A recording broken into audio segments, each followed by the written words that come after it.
अभी हमारे प्रदेश के मुख्यमंत्री माननीय नायब सिंह सैनी जी ने दावा किया था कि भाई हम 14 फसलें तो पहले ही एमएसपी पे खरीद रहे हैं और आने वाले समय में 23 की 23 फसलें हम एमएसपी पे खरीदेंगे, ऐसा उन्होंने दावा किया था। सबसे पहली बात तो ये है कि वो भारतीय जनता पार्टी, जिसके पहले उनके नेताओं की जुबान पे कभी किसान और मजदूरों का नाम ही नहीं आता था, आंदोलन के कारण जो लोगों में जागरूकता आई है उसके कारण आज उनको अपनी जुबान पे किसान मजदूर का नाम लाना पड़ रहा है, जिसको वो पहले लाना पसंद तक नहीं करते थे।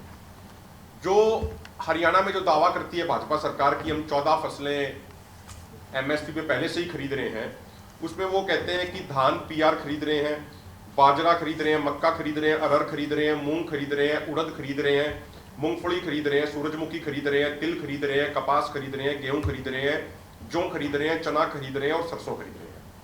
मैं आपके सामने, हम आपको उसकी व्हाट्सएप के माध्यम से भी वो डिटेल भेज देंगे।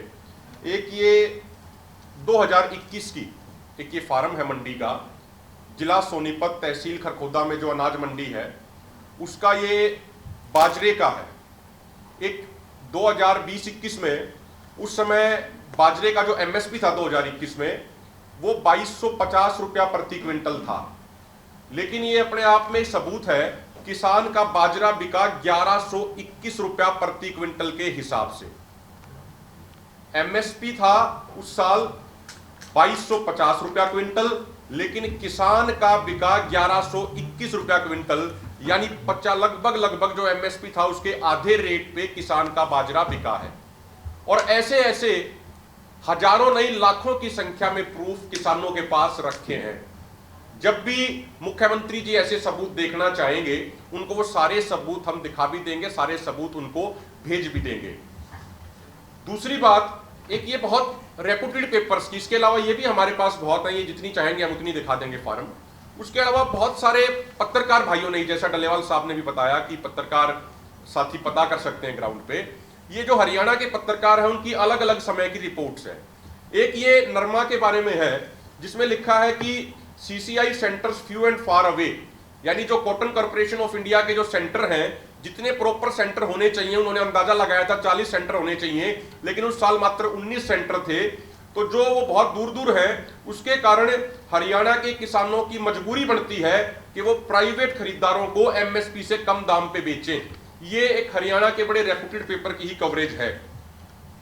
इसके अलावा एक ये देखिए कि ये कवरेज है बड़े रेपुटेड पेपर की, जिसमें साफ लिखा हुआ है एमएसपी पर खरीद शुरू होने के 18 दिन बाद भी हरियाणा की सरकारी एजेंसी नहीं खरीद पाई सरसों का एक भी दाना। ये है। अगली आप बात करेंगे, ये सिरसा की एक न्यूज है कि गुलाबी सुंडी ने बिगाड़ी नरमे की सूरत, एमएसपी से 1000 कम दाम पर नरमा बेचने को मजबूर हो रहे हैं किसान। ये अलग अलग सालों की मैं आपको बता रहा हूं, पिछले अगर 10 साल की बात करें। यह है एक न्यूज है, सरसों बिक्री के इंतजार में हरियाणा के किसान, खुले बाजार में एमएसपी से नीचे पहुंचा भाव। तो इस तरीके से जितनी आप देखना चाहेंगे बड़े रेपुटेड पेपर की हम वो न्यूज भी आपको दिखा सकते हैं, और अगर आप मंडी में जो उनकी पर्ची है, जो फार्म है जो उनका बिका, उसकी भी अगर आप डिटेल लेना चाहते हैं तो हजारों नहीं लाखों की संख्या में हम वो आपके सामने रख सकते हैं। इसके अलावा जो एक महत्वपूर्ण बात है जो हमें समझने की है कि सरकार ये जवाब दे, उन्होंने जैसे दावा कर दिया कि हम सरसों एमएसपी पे खरीद रहे हैं, सरसों का पिछले सीजन में जो टोटल पैदावार थी हरियाणा में वो 14 लाख मीट्रिक टन थी। सरकार ये डाटा दे पूरे देश की, पूरे प्रदेश की जनता के सामने कि 14 लाख मीट्रिक टन में से उन्होंने कितनी क्वांटिटी खरीदी है। मान लीजिए वो 1000-2000 टन खरीद देते और कह रहे हैं कि हम सरसों एमएसपी पे खरीद रहे हैं, लेकिन खरीद कितनी रहे हैं, वो एग्जैक्ट क्वांटिटी कितनी है, जो टोटल प्रोडक्शन है उसका कितना परसेंटेज वो खरीद रहे हैं, ये उनको स्पष्ट करना चाहिए। हम भी खुद खेती करते हैं, सारे ऑर्गेनाइजेशन में जो लोग जुड़े हुए हैं सब खेती करते हैं।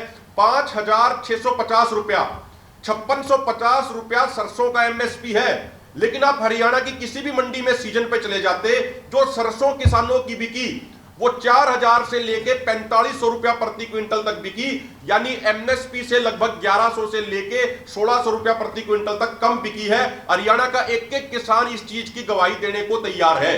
अगर आप मूंग की बात कर लोगे, मूंग का एमएसपी है 8682, 8682 रुपया प्रति क्विंटल, लेकिन किसी भी किसान से जाके पता कर लीजिए, किसी भी मंडी में जाके पता कर लीजिए, किसान की मूंग बिक रही है 7,000 से लेके 7,500 रुपया प्रति क्विंटल, यानी एमएसपी से लगभग 1,500-1,600 रुपया प्रति क्विंटल कम पे वो बिक रही है। इसी तरीके से जो सरकार एक बड़ी वाहवाही बटोरती है अपनी हरियाणा की भाजपा सरकार, वो कहते हैं कि भाई हमने भावांतर दिया बाजरा की फसल के मामले में, कि जो एमएसपी था और जितनी किसान की बिकी उसके बीच का डिफरेंस सरकार ने पे किया किसान को। ये एक बड़ा लूट का तंत्र है ये सारे का सारा। बहुत सारे मामले ऐसे सामने आए जिनमें से बहुत सारे मामलों में एफआईआर हो चुकी है और उसकी पूरी जानकारी हरियाणा के माननीय डीजीपी साहब दे सकते हैं।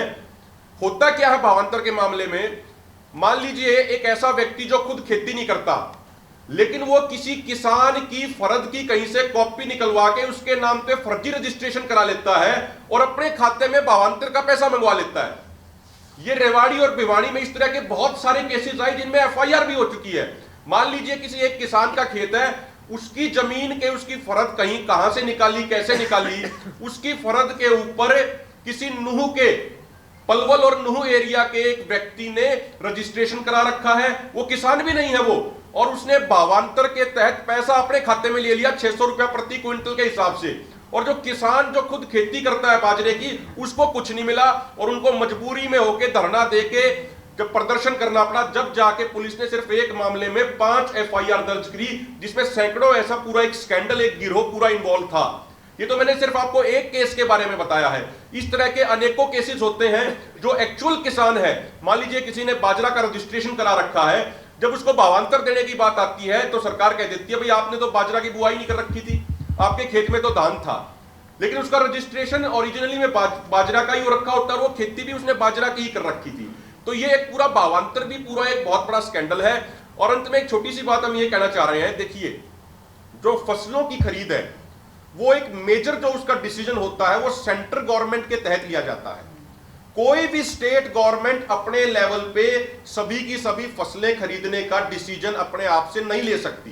मैं आपको उदाहरण देता हूं, 2014 में जब प्रधानमंत्री मोदी जी प्रधानमंत्री बने थे पहली बार, तो उन्होंने कैबिनेट की बैठक में एक फैसला लिया था, और फैसला यह था कि अगर कोई भी स्टेट गवर्नमेंट अगर अपने किसानों को फसलों पे बोनस देगी, अगर 1 रुपए का भी बोनस देगी, तो केंद्र सरकार की एजेंसियां जैसे एफसीआई, नेफेड, एनसीसीएफ उस स्टेट गवर्नमेंट से अनाज नहीं खरीदेंगी। 2014 के बाद किसी भी स्टेट गवर्नमेंट ने किसानों को फसलों पे बोनस नहीं दिया। कारण क्या है? वो प्रधानमंत्री जी ने, सेंट्रल गवर्नमेंट ने फैसला कर लिया था। तो कोई भी स्टेट गवर्नमेंट अगर ये कहे कि भाई हम एमएसपी पे गारंटी देते हैं, हम सब कुछ एमएसपी पे खरीदेंगे, ये महज एक चुनावी जुमला है, एक राजनीतिक घोषणा है। अगर सरकार की सच में नीति और नीयत साफ है तो एमएसपी गारंटी जो कानून है वो सेंट्रल गवर्नमेंट द्वारा संसद के अंदर ही बनाया जा सकता है, क्योंकि जो सबसे बड़ी खरीदार है किसी भी फसल की वो केंद्र सरकार की एजेंसियां हैं, चाहे एफसीआई हो, चाहे नेफेड हो, चाहे एनसीसीएफ हो।